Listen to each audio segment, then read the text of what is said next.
In a heritage garden, Gladys Chacha would always emphasize how greens was one of the most important starting points, because greens grew wild.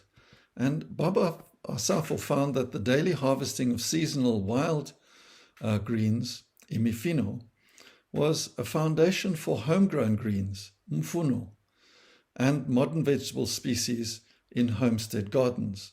All over the world one finds that harvesting green leaves and the benefits of green leaves and iron was really important.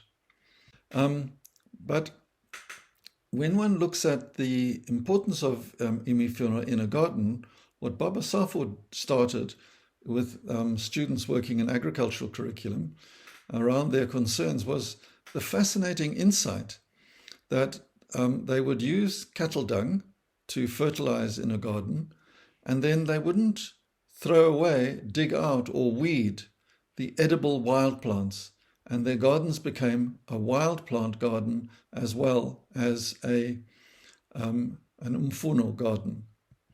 So Gladys would go out in the early morning to collect a mifino for a lunchtime snack at our office at the Environmental Learning Research Centre.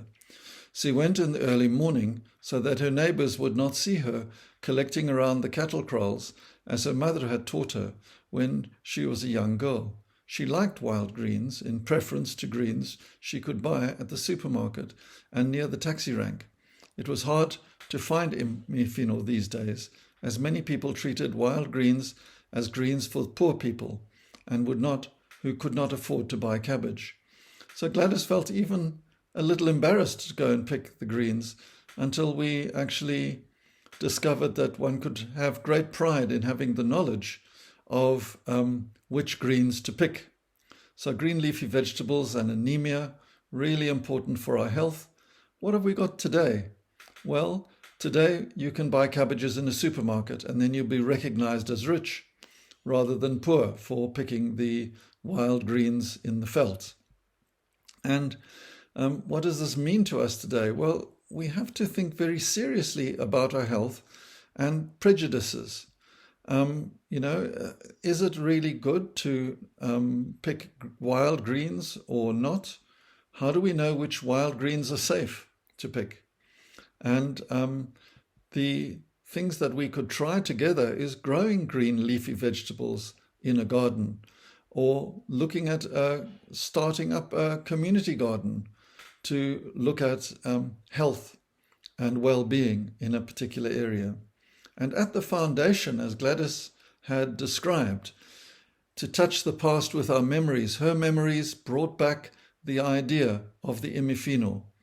And she could feel the future flying on the wings of her imagination, where she was able to overcome the embarrassment of collecting them and started to teach others to collect them with pride. Because any green vegetable, whether it is grown in a garden or whether it is picked in the veld or left to go in the garden, is really important, because the heritage of the Xhosa and in many other cultures around Southern Africa made use of felt foods. Mabongi Nchali discovered this in her master's thesis, and now we have very few species that people pick today. So we must treat greens as one of the most important foundations in a heritage garden.